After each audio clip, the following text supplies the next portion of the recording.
I stared at my mother's text message, the blue light of my phone screen illuminating my face in the darkness of my office. 48 stories above Manhattan, surrounded by the evidence of my success, and still their words had the power to hurt. Don't contact us again. You've done enough damage to this family. Damage. That's what they called paying off $400,000 of their crushing debt. That's what they called saving them from bankruptcy. That's what they called trying to help the people who turned their backs on me years ago.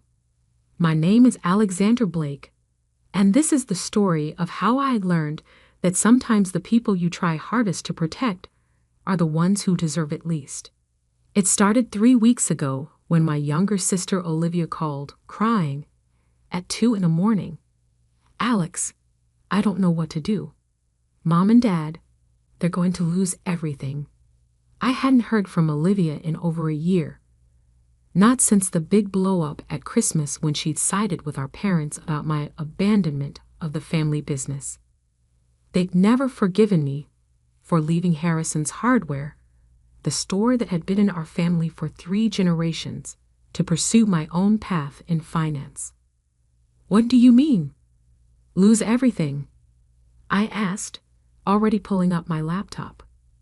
The store, the house, everything, she sniffled. They've been taking out loans, using one credit card to pay off another.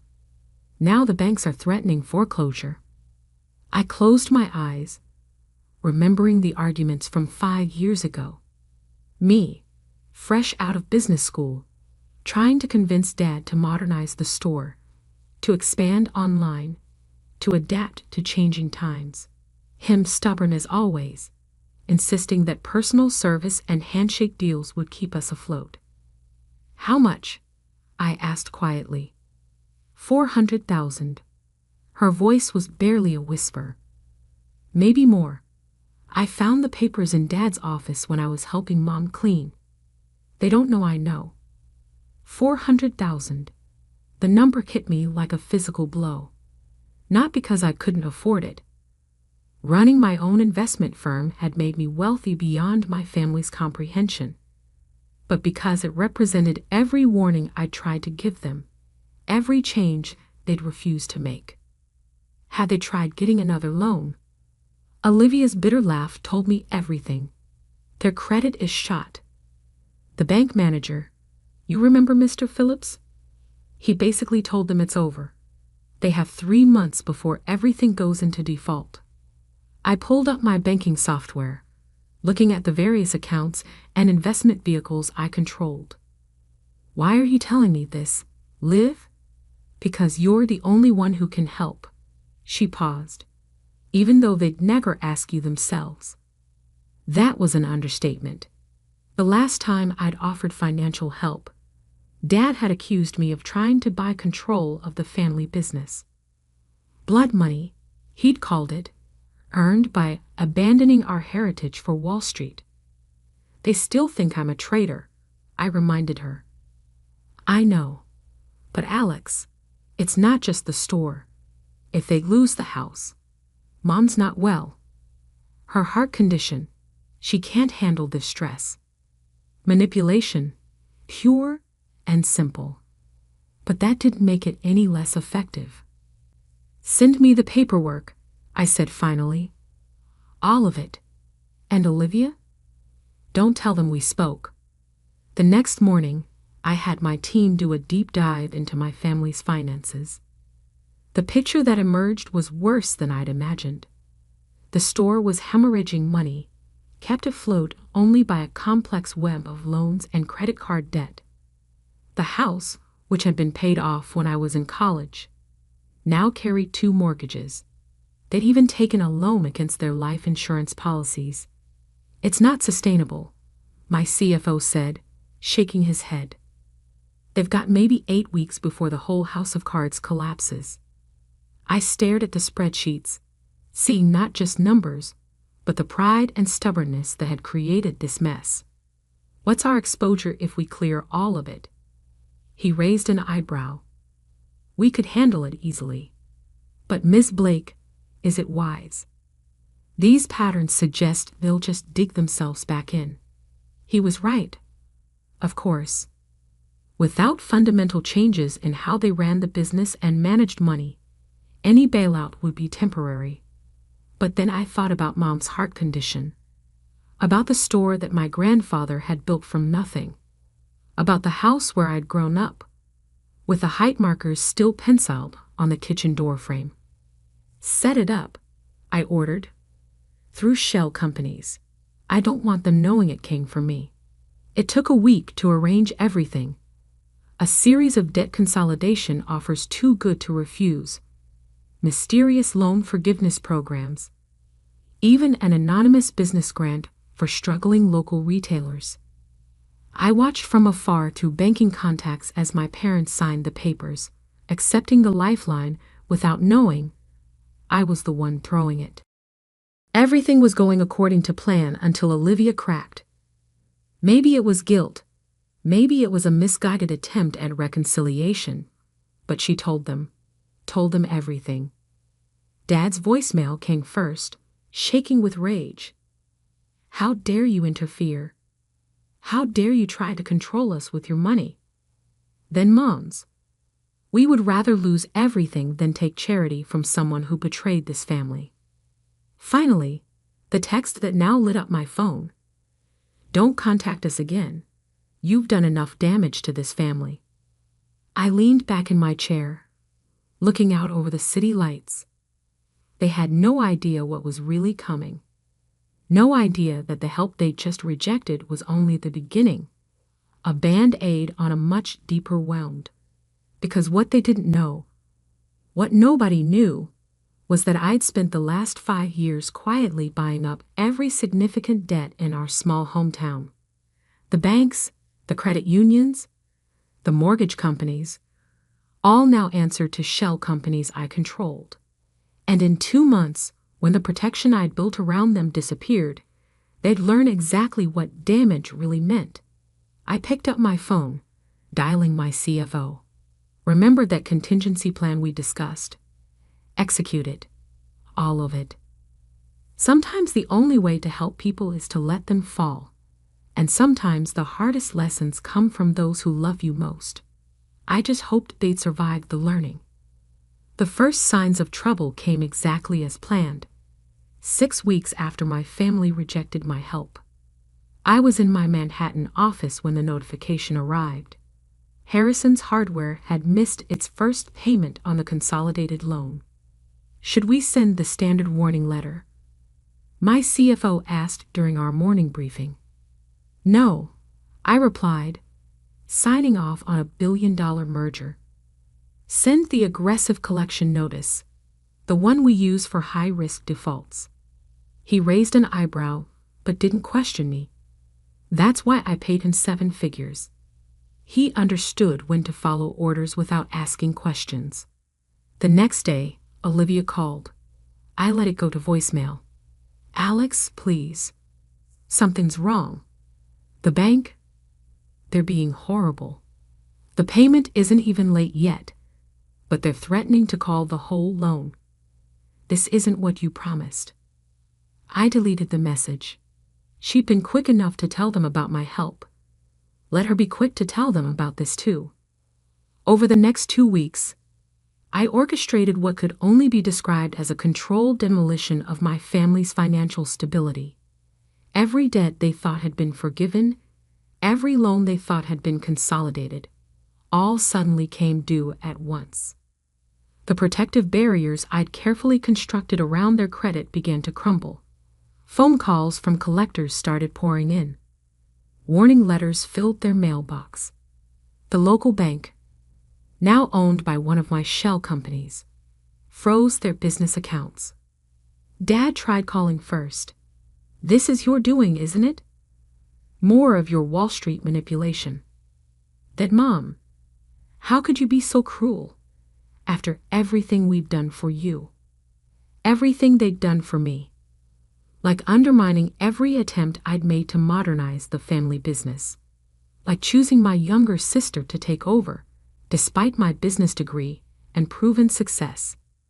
like telling the whole town I'd abandoned my family's heritage for greed. I watched through banking reports as they scrambled to keep the store open. They tried applying for new loans, but mysteriously, no bank in town would touch them.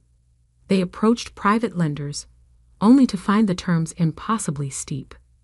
Your sister tried selling some inventory at a discount to raise cash, my local contact reported. But suppliers are demanding payment upfront now. Keep me updated, I instructed, then turned back to my own work. But it wasn't just about the store anymore. The house payments they thought had been renegotiated suddenly reverted to their original terms. Property taxes they thought had been deferred came due all at once. Even their car loans, which they believed were refinanced, returned to their punishing original rates. Olivia kept trying to reach me, her messages growing increasingly desperate. Mom's blood pressure is through the roof. Dad's not sleeping. Please, Alex, whatever point you're trying to make. They've learned it. Had they? Had they really learned anything? I pulled up the store's financial records from the past month. They were still doing things the old way.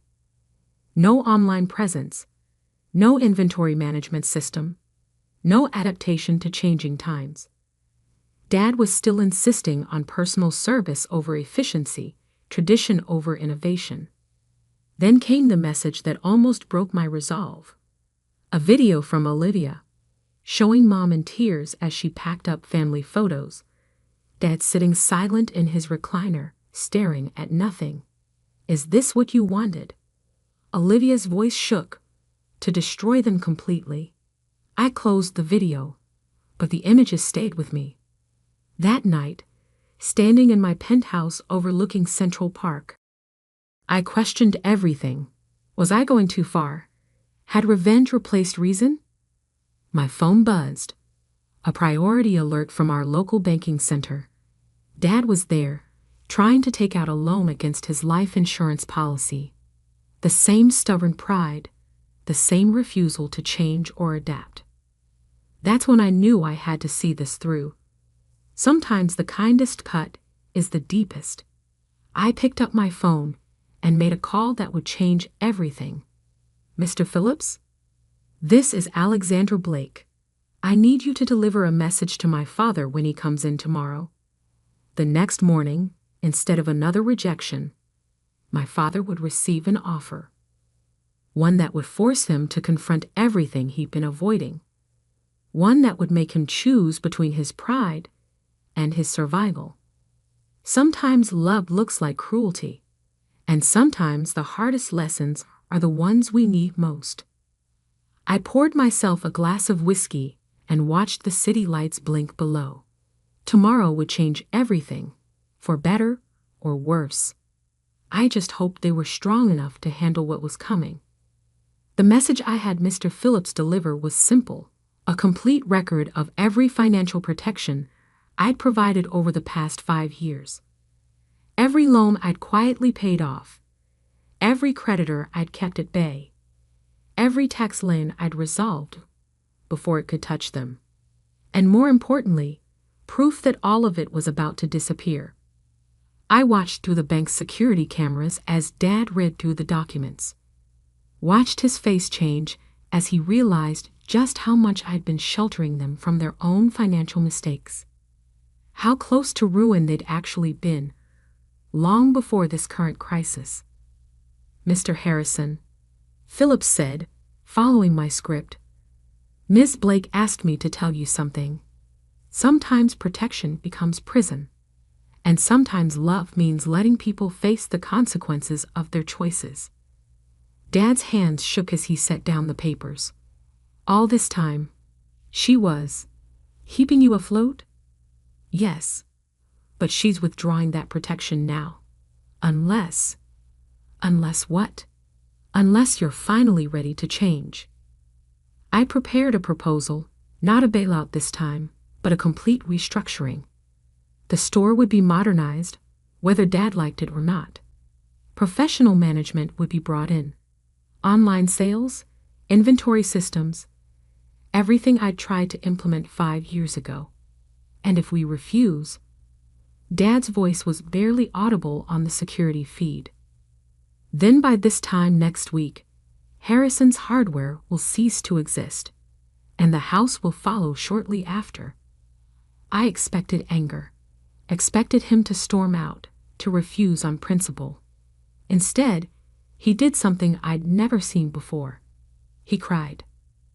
The sight of my proud, stubborn father breaking down in that bank office nearly shattered my resolve. But I forced myself to keep watching as he pulled out his phone with trembling fingers. He called Mom first. Their conversation was too quiet to hear, but I could see him nodding, wiping his eyes, looking at the papers again. Then he did something else unexpected. He called Olivia. Your sister, he said, his voice catching. She was right. About everything. And we need to fix this. All of it. 3 hours later, my office phone rang. The number was blocked, but I knew who it was. Hello, Dad. A long pause. How could you know? That you'd call. Because I know you. Better than you think. Another pause. We got your message. Through Phillips. And you were right. About the store. About everything. His voice cracked again. We've been fools. Proud, stubborn fools. Yes, you have. The proposal, the restructuring plan, is that offer still open? I looked at the photos on my desk, old family pictures from happier times, on one condition. Name it. You have to understand why I did this. All of it. The protection all those years. And yes, even this crisis I engineered. You have to really understand. We do. Mom's voice came on the line. They had me on speaker. You were trying to save us. From ourselves. And when we rejected your help, I had to let you see what would happen without my protection. I finished. Had to make you face reality. By breaking us, Dad said softly. No, by giving you a reason to change. There was a long silence. Finally, Dad spoke again, his voice different. Humbled, but also somehow stronger. The store, your grandfather's legacy. I thought I was protecting it by keeping things the same. But I was killing it, wasn't I? Yes. And you've spent years trying to save it. Save us. While we treated you like a traitor, I supplied. Like someone who'd abandoned her heritage rather than someone trying to preserve it. I'm sorry, he whispered. We're all so sorry. It wasn't enough. Not yet. But it was a start. The next few months were a blur of activity. The store closed for renovations, reopening with a modern inventory system and a robust online presence. Professional managers were hired, though Dad stayed on as an advisor. His experience was valuable once he learned to listen to new ideas. Mom's health improved once the financial stress lifted. She even started helping with the store's social media, discovering a talent for connecting with customers online. Olivia and I began rebuilding our relationship. She admitted she'd known for years that changes were needed, but had been too afraid to challenge Dad's authority. You were always the brave one, she told me over coffee in my Manhattan office. Brave enough to leave. Brave enough to let us fail when we needed to. The store's grand reopening was a family affair. Dad insisted I cut the ribbon, symbolically bridging the old and the new. The crowd applauded, not knowing the full story of how close we'd come to losing everything. Later that night, after the celebrations, Dad pulled me aside. I need to show you something, he said, leading me to his office. He pulled out an old photo album I'd never seen before. Inside were pictures of my grandfather, founding the store in 1948. building it from nothing, adapting to changes in his own time. He was like you, Dad said softly, never afraid of change. I forgot that somewhere along the way, forgot that protecting a legacy sometimes means letting it evolve. I looked at my grandfather's face, seeing my own determination reflected across generations. The night you left, Dad continued, when you tried one last time to convince me to modernize, I was scared. Scared of changing something I thought I understood. Scared of admitting my own daughter knew more than I did. And now, he smiled, tears in his eyes. Now I'm just grateful. Grateful that you loved us enough to let us fail. Grateful that you were strong enough to help us back up. Mom appeared in the doorway. Family dinner this Sunday. I smiled. I'd like that. As I drove back to the city that night, I thought about the cost of love. Real love, not the enabling kind. Sometimes it means watching people hit bottom. Sometimes it means being the bad guy in their story until they understand their own. The next morning, I got a text from Dad. Just had our first online order. Customer in California. Guess the world's bigger than Main Street after all. I smiled and texted back. Always was. You just needed new eyes to see it. Sometimes the greatest act of love is letting people fail. And sometimes the best protection isn't a shield, but a lesson in standing back up. My family learned that lesson the hard way. But as I watch the store thrive under its new model, as I see my parents embrace change instead of fear it, I know it was worth every painful step. Because sometimes the hardest roads lead to the best destinations. And sometimes the most powerful words aren't "I told you so," but "welcome to the future."